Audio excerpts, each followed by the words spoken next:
Teacher അമ്മയുടെ പുതിയൊരു എപ്പിസോഡിലേക്ക് എല്ലാവർക്കും സ്വാഗതം. ചാനൽ ആദ്യമായി കാണുന്നവരാണെങ്കിൽ വീഡിയോ കണ്ട് സപ്പോർട്ട് ചെയ്ത് സബ്സ്ക്രൈബ് ചെയ്യണേ. വീണ കല്ലുവിനെ തൻ്റെ റൂമിൽ വിളിച്ചുകൊണ്ട് പോയി കല്യാണക്കത്ത് കാണിക്കാൻ അമ്മയുടെ റൂമിലേക്ക് ചെന്നപ്പോൾ രാധേച്ചി പിടിച്ച കാര്യമൊക്കെ പറയുക. രാധേച്ചി റൂമിലേക്ക് വന്നപ്പോൾ താൻ ഒളിച്ചെങ്കിലും കല്യാണക്കത്ത് ചേച്ചിയുടെ കണ്ണിൽപ്പെട്ടു. അത് കണ്ടപ്പോൾ കൂടുതൽ ബിൽഡപ്പ് ഒന്നും ഇടാതെ ഞാൻ അങ്ങോട്ട് ഇറങ്ങിച്ചെന്നു എന്ന് വീണ പറയുമ്പോൾ തോറ്റു തുന്നമ്പാടി അങ്ങ് ഇറങ്ങി ചെന്നല്ലേ എന്ന് കല്ലു കളിയാക്കുക. അവർ നമ്മളെ പിടിക്കണേക്കാട്ടി നല്ലതല്ലേ അങ്ങോട്ട് ഇറങ്ങി ചെല്ലണതെന്ന് വീണ പറയുമ്പോൾ കുഞ്ഞിക്ക് സ്പോർട്സ്മാൻ സ്പിരിറ്റ് ഇത്തിരി കുറവാണെന്ന് കല്ലു പറയുന്നുണ്ട്. രാധേച്ചി തന്നെ കണ്ട ഉടനെ മഹേഷേട്ടനെ വിളിച്ചു വരുത്തി. മഹേഷേട്ടനാണെങ്കിൽ അമ്മയുടെ കയ്യിൽ നിന്ന് സ്പെയർ കീ ഒക്കെ തിരികെ വാങ്ങി. ഞാൻ പിന്നെ ആ റൂമിലേക്ക് ഇനി കയറില്ലെന്ന് ഉറപ്പിലാ കീ തിരിച്ചു കൊടുത്തത്. ഇനി മോളിൽ കയറി അമ്മയെ കാണാൻ പറ്റില്ലെന്ന് വീണ പറയുമ്പോൾ അതൊക്കെ നമുക്ക് ഓക്കെ ആക്കാം കുഞ്ഞാ എന്ന് കല്ലു പറയുമ്പോൾ ഒന്നും നടന്നില്ലെങ്കിലും അപാര കോൺഫിഡൻസാ നിനക്ക്. നടത്തിയെടുക്കാനൊക്കെ ഞങ്ങൾക്ക് അറിയാം കുഞ്ഞാ, ഞങ്ങളെ ജെൻ ആൽഫയാ എന്ന് കല്ലു വീണ്ടും പറയുമ്പോൾ ജെൻ ആൽഫയ്ക്ക് എന്താ കൊമ്പുണ്ടോ എന്ന് വീണ ചോദിക്കാം. അവർ പൊക്കിയിട്ട് വന്ന് എന്നെ കളിയാക്കുന്നു എന്ന് കല്ലുവും തിരിച്ചു ചോദിക്കുന്നുണ്ട്. അപ്പോഴാണ് രാധ കല്ലു എന്ന് വിളിക്കുന്നത് കേട്ട് ഇവിടുന്ന് കണ്ടാ ഞാനും കൂട്ടുപ്രതിയാന്ന് തോന്നും, ഞാൻ പോവാന്ന് പറഞ്ഞ് കല്ലു അവിടെ നിന്ന് പോവുക. പിന്നീട് കാണിക്കുന്നത് മഹേഷ് അവിടെ സിറ്റ് ഔട്ടിലിരുന്ന് നോട്ട് ബുക്കിൽ എന്തൊക്കെയോ കണക്ക് കൂട്ടി എഴുതുമ്പോൾ രേണുക അങ്ങോട്ട് വന്ന് നിങ്ങളുടെ കണക്ക് കൂട്ടലെല്ലാം തെറ്റിയല്ലേ മഹേഷ് ഏട്ടാ എന്ന് ചോദിക്കുക.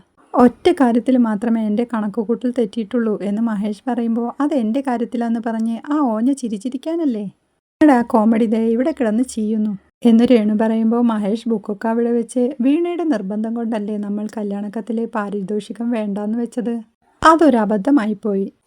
നമ്മൾ ഓരോരുത്തർക്ക് കൊണ്ടു കൊടുത്ത കണക്ക് നോക്കായിരുന്നു ലക്ഷങ്ങളാ കിട്ടാനുള്ളത്, അതല്ലേ ഇപ്പോൾ പിടിവാശിയുടെ പേരിൽ കൊണ്ട് കളഞ്ഞത് എന്ന് മഹേഷ് പറയുമ്പോൾ ഇതൊക്കെ വേണ്ടാന്ന് വെച്ചിട്ട് കല്യാണ ചെലവിനുള്ള തുക എവിടുന്ന് കിട്ടുമെന്നാ എന്ന് രേണു ചോദിക്കുമ്പോൾ ആരോട് പറയാനാ, വെറുതെ മുന്നും പിന്നും ആലോചിക്കാതെ ഓരോന്ന് വിളിച്ച് പറയും, പിന്നെ അതിൻ്റെ പേരിൽ നിർബന്ധം പിടിച്ചോണ്ട് നിന്ന എന്ന് മഹേഷ് പറയുമ്പോൾ കാശ് ഇറക്കിയിട്ടുള്ള ചേട്ടൻ കളിയൊന്നും നിങ്ങൾ കളിക്കണ്ട, അവസാനം നമ്മൾ തന്നെ കിടന്ന് ഓടേണ്ടി വരും എന്ന് രേണു പറയുമ്പോൾ ഇതിപ്പോൾ അമ്പലത്തിൽ വെച്ചുള്ള ഒതുക്കത്തിലുള്ളൊരു കല്യാണമല്ലേ, പിന്നെ സദ്യയുടെ കാര്യം വല്യമ്മ ഏറ്റിട്ടുണ്ട്, പിന്നെ വേറെ വലിയ ചിലവുള്ള കാര്യങ്ങളൊന്നുമില്ല.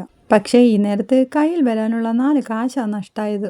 അമ്മയുടെ സുഹൃത്തുക്കളും കുട്ടികളും മറ്റു ഫ്രണ്ട്സും ഒക്കെ എത്രയുണ്ടെന്നാ, അതൊന്നും ഗുണപ്പെടാതെ പോയി. അത്യാവശ്യം കുറച്ച് കാശെങ്കിലും കൈ വന്നേനെ, പിന്നെ കുറേ ഗിഫ്റ്റും കിട്ടിയേനെ. ഈ കിട്ടുന്ന ഗിഫ്റ്റൊക്കെ പിന്നെ വരുന്ന കല്യാണങ്ങൾക്കൊക്കെ കൊടുക്കുകയും ചെയ്യായിരുന്നു. എല്ലാം പോയി എന്ന് മഹേഷ് സങ്കടപ്പെടുമ്പോൾ കാര്യങ്ങൾക്കൊക്കെ ചേട്ടനായി തന്നെ നിന്നോ, അല്ലാതെ വേറെ കാശിൻ്റെ കാര്യമൊന്നും എടുത്ത് തലയിൽ വെക്കണ്ട എന്ന് രേണു പറയുമ്പോൾ രാധേച്ചിയുടെ കല്യാണം കഴിയുന്ന സമയത്ത് ഞാൻ പഠിച്ചുകൊണ്ടിരിക്കുകയായിരുന്നു.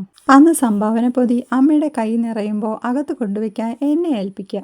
അന്ന് അതിൻ്റെ പാതി എൻ്റെ പോക്കറ്റിലായിരുന്നു. ആരറിയാനാ, ഇതിനൊക്കെ വല്ല കണക്കുമുണ്ടോ? പിന്നെ നമ്മുടെ കല്യാണം ഒളിച്ചോട്ടായോണ്ട് 5 കാശിൻ്റെ ഗുണം ഉണ്ടായില്ല എന്ന് മഹേഷ് സങ്കടപ്പെടുമ്പോൾ അന്ന് കിട്ടിയില്ലെങ്കിൽ എന്താ, നല്ല പുളിങ്കൊമ്പിലല്ലേ കയറി പിടിച്ചത് എന്ന് രേണു പറയണ കേട്ട് രേണുവിനെ നോക്കി ഇതല്ലേ നീ പറഞ്ഞ പുളിക്കൊമ്പ്, പിടിച്ചിട്ട് വല്ലതും കിട്ടണ്ടേ എന്ന മഹേഷിൻ്റെ കളിയാക്കൽ കേട്ട് എൻ്റെ അച്ഛൻ്റെ കാലശേഷം ഉള്ളതല്ല എനിക്കല്ലേ പിന്നെന്താ എന്ന് രേണു ചോദിക്കണ കേട്ട് അപ്പോഴേക്കും നമ്മുടെ ഷഷ്ടിപൂർത്തി കഴിയും.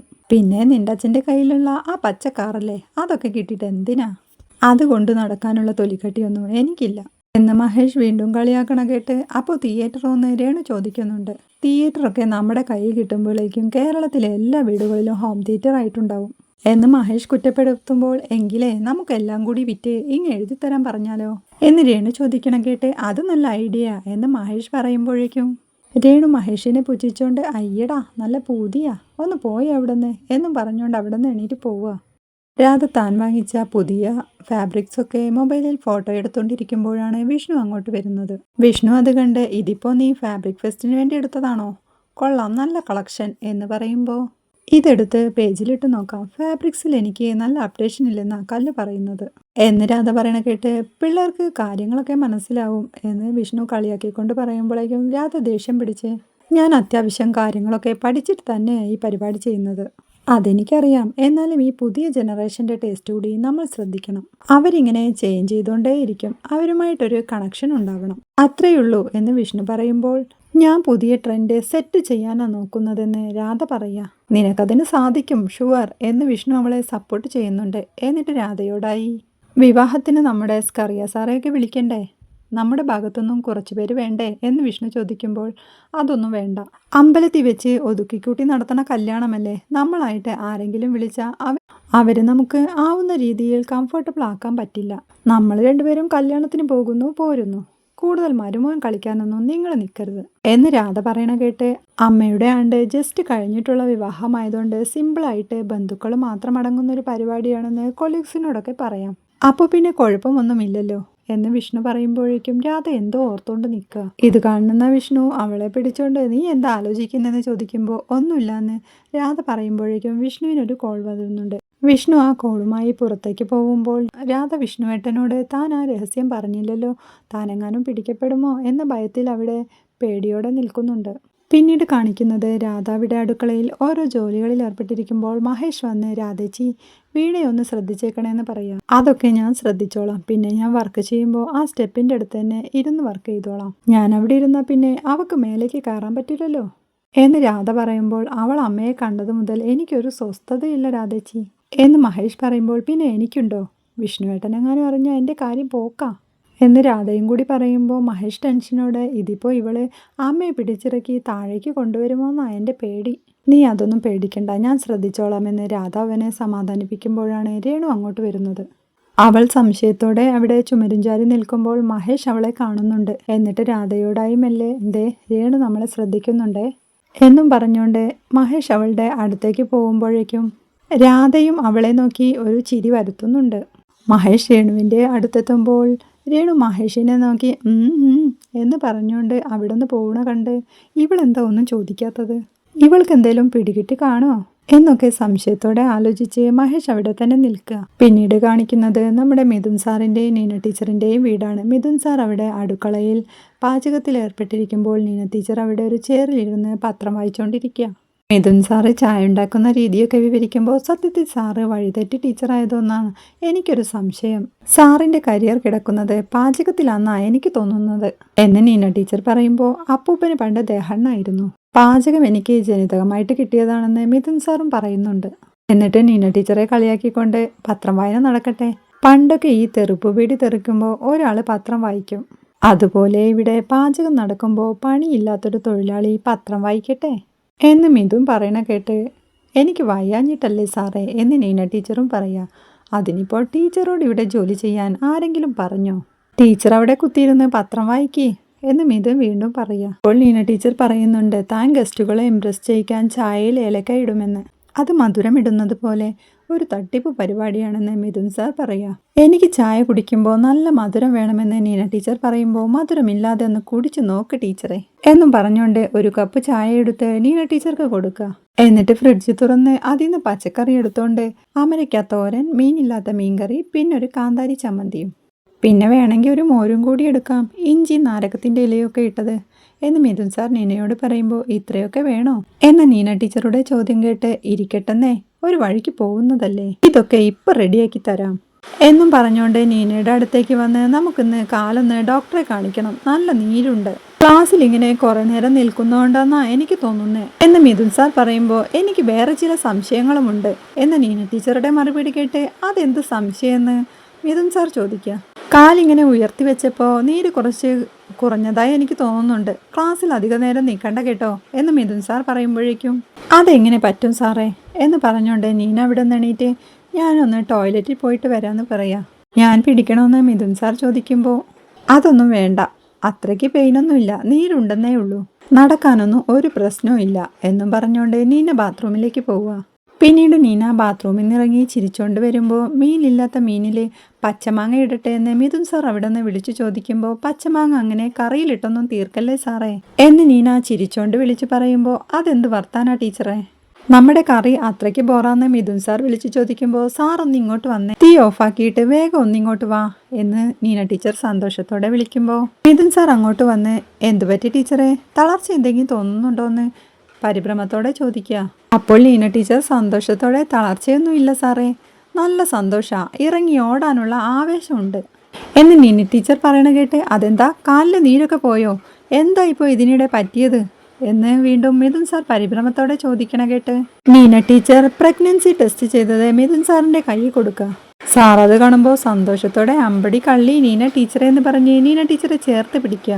എന്താ സാറേ, നിങ്ങൾ വാദ്യമൊന്നുമല്ലല്ലോ, കൂട്ടുപ്രതിയല്ലേ, അച്ഛനാവാൻ ഇപ്പോഴേ ഒരുങ്ങിക്കോ എന്ന് നീന ടീച്ചർ പറയണ കേട്ട് ഇത് ഞാൻ എപ്പോഴേ ഒരുങ്ങിക്കഴിഞ്ഞു എന്നും പറഞ്ഞ് നീന ടീച്ചറെ പൊക്കിയെടുത്ത് വട്ടം കറങ്ങാം മിഥുൻ സാറ്. ഇത് കാണുന്ന നീന ടീച്ചർ വട്ടം കറക്കലൊന്നും വേണ്ട സാറേ, ഉള്ളിലൊരു കുഞ്ഞാവയുള്ളതാ എന്ന് പറയണ കേട്ട് മിഥുൻ സാർ നീന ടീച്ചറെ താഴെ നിർത്തുമ്പോൾ എന്താ ഞാനിപ്പോൾ ചെയ്യുക, ഒരു പായസം ഉണ്ടാക്കത്തേന്ന് മിഥുൻ സാർ സന്തോഷത്തോടെ നീനയോട് ചോദിക്കുക. പോയേ സാറേ, ഇന്ന് സ്കൂളിൽ പോണ്ടേന്ന് നീന ടീച്ചർ ചോദിക്കുമ്പോഴാണ് സാറിന് സ്കൂളിൽ പോണ്ട കാര്യം ഓർമ്മ വരുന്നത്. സ്കൂളിലുള്ളവരോടൊന്നും ഇപ്പോഴേ പറയാൻ നിൽക്കണ്ട കേട്ടോ, നമുക്ക് ഡോക്ടറെ കണ്ട് കൺഫേം ആക്കിയിട്ട് പറയാമെന്ന് നീന ടീച്ചർ മിഥുൻ സാറോട് പറയാ. സത്യത്തിൽ വാവ നമുക്ക് ഈ വീടൊക്കെ മാറിയിട്ട് മതിയായിരുന്നു അല്ലേന്ന് മിഥുൻ സാറിന്റെ ചോദ്യം കേട്ട് അതിപ്പോഴല്ല ആലോചിക്കേണ്ടിയിരുന്നതെന്ന് നീനയും പറയാം. വാവ വരുന്നതിൽ ഒത്തിരി സന്തോഷമുണ്ട്, പക്ഷേ വാവ വരുന്നത് വാടക വീട്ടിലേക്കായതുകൊണ്ട് എന്ന് പറഞ്ഞ് മിഥുൻ സാർ സങ്കടപ്പെട്ട് നിൽക്കുമ്പോൾ വാവയ്ക്കിപ്പോൾ വീട് ഏതാ കൂടേതാന്നൊക്കെ അറിയോ, കുഞ്ഞിന് വിവരം വിദ്യാഭ്യാസമൊക്കെ ആവുമ്പോഴേക്കും നമുക്ക് വീട് റെഡിയാക്കാം. മിഥുൻ സാറോട് സാറിന് ആൺകുഞ്ഞ് വേണോ പെൺകുഞ്ഞ് വേണോ എന്ന് ചോദിക്കാം. എനിക്ക് രണ്ടായാലും മതി, പക്ഷേ കുഞ്ഞിനെ നമ്മുടെ സ്കൂളിൽ തന്നെ പഠിപ്പിക്കണം. അതങ്ങനെ തന്നെയല്ലേ ഉണ്ടാവൂ എന്ന് നീന ടീച്ചർ പറയുമ്പോൾ അതങ്ങനൊന്നുമല്ല ടീച്ചറെ, നമ്മുടെ സർക്കാർ സ്കൂളിലെ മിക്ക അധ്യാപകരുടെയും കുട്ടികൾ CBSE സ്കൂളിലാണ് പഠിക്കുന്നത്, അതുകൊണ്ടാണ് അങ്ങനെ പറഞ്ഞതെന്ന് മിഥുൻ സാർ പറയുമ്പോൾ സാധാരണ പെണ്ണുങ്ങൾക്കെല്ലാം ആദ്യത്തെ കുട്ടി ആണോണമെന്നാ ഇഷ്ടം, പക്ഷേ എനിക്കൊരു പെൺകുഞ്ഞു മതി. ഇത് കേൾക്കുന്ന മിഥുൻ സാർ അതെന്താ ടീച്ചറെ എന്ന് ചോദിക്കുമ്പോൾ നല്ലൊരച്ഛൻ്റെ മകളായി വളരാൻ കഴിയുന്നതും നല്ലൊരു അമ്മയുടെ സ്നേഹത്തിൽ കഴിയുന്നതും ഒരു പുണ്യമാ സാറേ, എനിക്ക് കിട്ടാതെ പോയ ഭാഗ്യം അതെന്റെ മോൾക്ക് കിട്ടണം എന്ന് പറഞ്ഞ് നീന കരയുമ്പോൾ ഈ സമയത്ത് ഇമോഷണലായി ഇങ്ങനെ കരയല്ലേ എന്ന് പറഞ്ഞ് മിഥുൻ സാർ നീന ടീച്ചറുടെ കണ്ണീര് തുടയ്ക്കുമ്പോൾ ഈ സമയത്തെ കണ്ണീര് സന്തോഷം കൊണ്ടാ സാറേ, സാറ് പേടിക്കണ്ട, സാർ ഒരു നല്ല അച്ഛനായിരിക്കും, അതെനിക്ക് ഉറപ്പാ, അതുകൊണ്ട് വരുന്നതൊരു പെൺകുട്ടി തന്നെ ആവട്ടെ അല്ലേന്ന് നീന ടീച്ചർ മിഥുൻ സാറോട് ചോദിക്കുമ്പോൾ മിഥുൻ സാറും അത് സമ്മതിച്ചു കൊടുക്കുന്നുണ്ട്. ഞാൻ ഈ കാര്യം വീണയോടൊന്ന് വിളിച്ചു പറയട്ടെ എന്ന് നീന ടീച്ചർ പറയുമ്പോൾ വീണയോട് പറയുമെന്ന് എനിക്കറിയാലോ, എന്നാ പിന്നെ ചൂടോടെ അങ്ങ് വിളിച്ചാട്ടെ എന്ന് പറഞ്ഞ് മിഥുൻ സാർ അവിടെ നിന്ന് പോവുക. വീണ കുളിച്ചിറങ്ങി റൂമിലെത്തുമ്പോഴാണ് നീന ടീച്ചറുടെ കോൾ വരുന്നത്. വീണയുടെ ഫോണിലേക്ക് ഒരു ഫോട്ടോ അയച്ചിട്ടുണ്ട്, ആദ്യം അത് നോക്കെന്ന് നീന ടീച്ചർ പറയുക. വീണ ആ ഫോട്ടോ കണ്ട് സന്തോഷത്തോടെ വീണയെ വിളിച്ച് അമ്പടി കള്ളി, പ്രേമത്തിന്റെ റിസൾട്ട് വന്നല്ലോ എന്ന് പറയാ. നിന്നോടാ ഞാൻ ഈ കാര്യം ആദ്യം തന്നെ വിളിച്ചു പറയുന്നതെന്ന് നീന ടീച്ചർ പറയുമ്പോൾ അതങ്ങനെ തന്നെ വേണമല്ലോ, അല്ലെങ്കിൽ ഇപ്പോൾ തിന്ന ചോറിന് നന്ദിയില്ല എന്ന എൻ്റെ ചവിട്ട് നാടകം നീ അനുഭവിക്കേണ്ടി വന്നേനെ എന്ന വീണയുടെ വർത്താനം കേട്ട് നീ ഓവറായൊന്നും പറയാതെടി, ഫോൺ സ്പീക്കറില്ല, മിഥുൻ സാർ ഇവിടെ ഇരിപ്പുണ്ട് എന്ന് നീന പറയുമ്പോഴേക്കും ഇപ്പോഴാ സാറേ ചിലവെന്ന് വീണ ചോദിക്കുമ്പോൾ കാര്യം കൺഫേം ആയ സ്ഥിതിക്ക് ഇനി അങ്ങോട്ട് ചിലവ് തന്നെ അല്ലേ എന്ന് മിഥുൻ സാറും പറയാ. ആ ചിലവൊക്കെ നിങ്ങളുടെ കാര്യമല്ലേ, ഇത് ഞങ്ങൾക്കുള്ള ചിലവിന്റെ കാര്യമാ, അതൊക്കെ ചെയ്യാമെന്ന് മിഥുൻ സാറും പറയാ. ടീച്ചർ അമ്മ ഉണ്ടായിരുന്നെങ്കിൽ ഈ കാര്യം അറിയുമ്പോൾ ഒത്തിരി സന്തോഷമായെന്ന് നീന ടീച്ചർ പറയുമ്പോൾ അതൊക്കെ അമ്മ അറിയും എന്ന വീണയുടെ മറുപടി കേട്ട് എങ്ങനെയെന്ന് നീന ടീച്ചർ ചോദിക്കാം. അമ്മയ്ക്ക് നമ്മളെ വിട്ട് അങ്ങനെ അങ്ങ് പോവാൻ പറ്റുമോ, അമ്മ നമുക്ക് ചുറ്റും എവിടെയോ ഉണ്ട് എന്ന വീണയുടെ മറുപടി കേട്ട് അത് സത്യ വീണ, എനിക്ക് വാവയാവുമ്പോൾ കുഞ്ഞിനെ നഴ്സിന്റെ കയ്യിൽ നിന്ന് ആദ്യം വാങ്ങുന്നത് ടീച്ചറമ്മയാവണമെന്ന് ഞാൻ പണ്ടേ ആഗ്രഹിച്ചിരുന്നതാ, കുഞ്ഞിന് ടീച്ചറമ്മ തന്നെ പേരിടണമെന്ന മോഹവും ഉണ്ടായിരുന്നു. ഇനിയിപ്പോ എന്ന് പറഞ്ഞ് നീന ടീച്ചർ നിർത്തുമ്പോൾ അതാണ്, നീ അമ്മയ്ക്ക് മകളെ പോലെ ആയിരുന്നടി, സമാധാനമായിരിക്കെ, അമ്മ ഇതൊക്കെ അറിയുന്നുണ്ട്, നിന്റെ എല്ലാ ആഗ്രഹങ്ങൾക്കുമൊപ്പം അമ്മയുണ്ടാവും എന്ന് വീണ സമാധാനിപ്പിക്കുമ്പോൾ അതെടി, എനിക്കും അങ്ങനെ തന്നെ വിശ്വസിക്കാനാ ഇഷ്ടം, നീ ഇന്ന് സ്കൂളിൽ വരുന്നില്ലെന്ന് വീണ ചോദിക്കാം. ഞങ്ങൾ ഇറങ്ങാൻ പോവാണെന്ന് നീന പറയണ കേട്ട് എന്നാൽ ശരി സ്കൂളിൽ നിന്ന് വെച്ച് കാണാമെന്ന് പറഞ്ഞ് അവൾ കോൾ കട്ട് ചെയ്യുക. പിന്നീട് വീണ ഡ്രസ്സൊക്കെ മാറി സ്കൂളിൽ പോവാനായി സ്കൂട്ടിയുടെ അടുത്തേക്ക് വരുമ്പോഴാണ് കല്ല് പുറകെ വന്ന് വിളിച്ച് കുഞ്ഞ ഫോൺ വാങ്ങുന്ന കാര്യം ഓർത്തോണേന്ന് പറയുക. ഞാൻ ഇന്ന് തിരിച്ചു വരുമ്പോൾ വാങ്ങാമെന്ന് വീണ പറയുന്നുണ്ട്. അപ്പോഴേക്കും കല്ലു തൻ്റെ സ്കൂൾ ബാഗ് തുറന്ന് അതിൽ നിന്ന് തൻ്റെ പൈസ കൊടുക്കുകയെടുത്ത് വീണയുടെ നേരെ നീട്ടുമ്പോൾ എന്താ ഇതെന്ന് വീണ ചോദിക്കുക. ഫോൺ വാങ്ങാനുള്ള എൻ്റെ കോൺട്രിബ്യൂഷൻ ലക്ഷങ്ങളുണ്ടോടിയെന്ന് വീണ ചോദിക്കുമ്പോൾ ചിലപ്പോൾ കാണുമെന്ന് കല്ലുവും പറയാം. ഇതിപ്പോൾ ഇവിടെ നിന്ന് പൊട്ടിച്ച കാവ്യ കാണും, അതുകൊണ്ടാണ് ഇത് ഇങ്ങനെ തന്നെ തരുന്നതെന്ന് കല്ലു പറയുമ്പോഴേക്കും എടി കല്ലു, ഇപ്പൊ ഞാൻ പഴയ പോലൊന്നും അല്ലല്ലോ, ശമ്പളക്കാരിയല്ലേ, ഒരു ഫോണൊക്കെ വാങ്ങാൻ എനിക്കും പറ്റും എന്ന് വീണ പറയുമ്പോൾ അതല്ല കുഞ്ഞാ, അമ്മമ്മയ്ക്ക് മൊബൈൽ വാങ്ങുമ്പോൾ അതിൽ എൻ്റെ കോൺട്രിബ്യൂഷൻ കൂടി വേണം എന്ന് കല്ലു നിർബന്ധം പിടിക്കുമ്പോൾ അതിൽ നിന്നൊരു കോയിൻ തരാൻ വീണ ആവശ്യപ്പെടുക. കല്ലുവാണെങ്കിൽ അപ്പോൾ മുടിയിലെ സ്ലൈഡ് ഊരി അതിൽ നിന്നൊരു കോയിൻ എടുത്ത് വീണയ്ക്ക് കൊടുക്കുക. വാങ്ങിച്ചോണ്ട് അപ്പോൾ കല്ലുവിൻ്റെ കോൺട്രിബ്യൂഷനുമായി പോരെ എന്ന് വീണ ചോദിക്കുമ്പോൾ മതി എന്ന് കല്ല് പറയുമ്പോഴേക്കും കല്ല് ചീന്ന് വിളിച്ചുകൊണ്ട് കാവ്യ അങ്ങോട്ട് വരിക. കാവ്യ വരുന്നുണ്ട്, എന്തേലും കുറച്ച് കേട്ടാൽ മതി, അവളെ പിടിച്ചെടുക്കും എന്ന് പറഞ്ഞുകൊണ്ട് കല്ല് തന്റെ പൈസ കൊടുക്കെടുത്ത് ബാഗിലോട്ട് തന്നെ വെക്കുക. അവൾ അടുത്തെത്തുമ്പോഴേക്കും വീണ അവരോട് യാത്ര പറഞ്ഞു പോവുക. വീണ പോയത് കണ്ട കാവ്യ കല്ലുവിനോട് സത്യം പറ, നിങ്ങൾ തമ്മിൽ എന്താ പ്ലാൻ എന്ന് ചോദിക്കണ കേട്ട് ഒരു പ്ലാനുമില്ല, സ്കൂൾ ബസ് വരാറായി, നീ വന്നേ എന്ന് പറഞ്ഞുകൊണ്ട് അവർ രണ്ടുപേരും കൂടി ബസ് കയറാനായി പോവുക. പിന്നീട് കാണിക്കുന്നത് സന്തോഷ് തന്റെ സൈക്കിളും നിർത്തിയിട്ട് വീണയെ വഴിയിൽ കാത്തു നിൽക്കുന്നതാണ്. വീണ അങ്ങോട്ടെത്തി. എന്താ മാഷേ, ഇന്ന് ഓഫീസിൽ പോണ്ടേന്ന് ചോദിക്കുക. ഓഫീസൊക്കെയുണ്ട്, പക്ഷേ എനിക്ക് വീണയെ ഒന്ന് കാണാൻ തോന്നി. എന്നാ പിന്നെ വിളിക്കാഞ്ഞതെന്താ, ഇവിടെ നിൽപ്പുണ്ടെന്നും പറഞ്ഞ്. അതൊന്നും ഓർത്തില്ല വീണെ, പഴയ പോലെ കാണാൻ തോന്നിയപ്പോ ഇവിടെ വന്ന് നിന്നു. ഇത് കേൾക്കുന്ന വീണ, ചേട്ടൻ ഇപ്പോഴും ആ പഴയ ലൈബ്രറി കമ്പനിയിൽ തന്നെ നിൽക്കുകയാണല്ലേ എന്ന് ചോദിക്കുക. ഞാൻ എങ്ങനെയാ വീണയെ വിളിച്ച് കാണാൻ തോന്നുന്നൊക്കെ പറയാ എന്ന് സന്തോഷിന്റെ വർത്താനം കേട്ട്, ഇപ്പൊ പറഞ്ഞ പോലെ കാണാൻ തോന്നുന്നു അങ്ങ് പറയണം. എന്തോന്ന് ഏട്ടാ ഇത്, ഇടയ്ക്ക് നിങ്ങളെ എനിക്കൊന്ന് കാണണ്ടേ, നേരത്തെ വിളിച്ചു പറഞ്ഞിരുന്നെങ്കിൽ ഞാൻ കുറച്ചുകൂടി നേരത്തെ ഇറങ്ങായിരുന്നില്ലേ, ഒരു ചായയൊക്കെ കുടിച്ച് 2 വർത്താനൊക്കെ പറഞ്ഞ് ഒന്ന് കൂടായിരുന്നില്ലേ. ഇതിപ്പോ ബെല്ലടിക്കാൻ നേരത്ത് കൈ കാണിച്ച് നിർത്തി ഹായ് ബൈ എന്നൊക്കെ പറഞ്ഞ് എന്ന് വീണ പറയുമ്പോഴേക്കും അതൊക്കെ പോട്ടെ, വേറൊരു കാര്യമുണ്ട്, ഞാനൊരു ട്രിപ്പ് പ്ലാൻ ചെയ്യുന്നുണ്ട്. ഇത് കേൾക്കുന്ന വീണ, കല്യാണത്തിന് മുമ്പോ എന്ന് ചോദിക്കാം. അതല്ല, കല്യാണത്തിന് മുമ്പല്ല, കല്യാണം കഴിഞ്ഞിട്ട്. ഹണിമൂൺ ട്രിപ്പാണോ, എവിടേക്കാന്ന് വീണ ചോദിക്കുമ്പോൾ ഗോവയ്ക്ക്. ടിക്കറ്റൊക്കെ ഞാൻ ബുക്ക് ചെയ്ത് കഴിഞ്ഞു. എന്നോട് പറയാതെയോ, എൻ്റെ ഹണിമൂൺ ട്രിപ്പ് ആവുമ്പോൾ എന്നോട് കൂടി ഒന്ന് ആലോചിക്കണ്ടേ, അല്ലാതെ ഒറ്റയ്ക്ക് അങ്ങ് ബുക്ക് ചെയ്യാണോ എന്നൊക്കെ വീണ സന്തോഷിനോട് വഴക്കടിക്കുമ്പോഴാണ് നമ്മുടെ പോറ്റിയമ്മാവൻ അതുവഴി വരുന്നത്. അങ്ങനൊന്നും പറയല്ലേ വീണ, ഒരു 10 ദിവസത്തേക്ക് വീണ ലീവ് എടുക്കണം എന്ന് സന്തോഷ് പറയുമ്പോഴേക്കും 10 ദിവസമോ, സോമൻ സാർ എന്നെ കൊല്ലും, ലീവിന് കൊടുക്ക് പ്ലീസ്, ഞാൻ ടിക്കറ്റ് ബുക്ക് ചെയ്തു പോയി എന്ന് സന്തോഷ് പറയുമ്പോഴേക്കും കല്യാണം കഴിഞ്ഞിട്ട് ആ മിഥുൻ സാറും നീന ടീച്ചറും കൂടി ഒരു പാർക്കിൽ പോലും പോയതായി ഞാൻ അറിഞ്ഞിട്ടില്ല എന്ന് വീണ പറയണ കേട്ട്, നമുക്ക് 2 പേർക്കും മാത്രമായിട്ട് കുറച്ച് ദിവസം വേണം വീണ എന്ന് സന്തോഷിന്റെ മറുപടി കേട്ട്, അയ്യടാ നടന്നത് തന്നെ, ഞാനൊന്ന് ആലോചിക്കട്ടെ എന്ന് വീണ പറയുമ്പോഴേക്കും പോറ്റിയമ്മാവൻ അവിടെ ഒരു ബോർഡിന്റെ പുറകിൽ നിന്നും ഒളിഞ്ഞു നിൽക്കുന്നിടത്താണ് ഇന്നത്തെ എപ്പിസോഡ് അവസാനിക്കുന്നത്.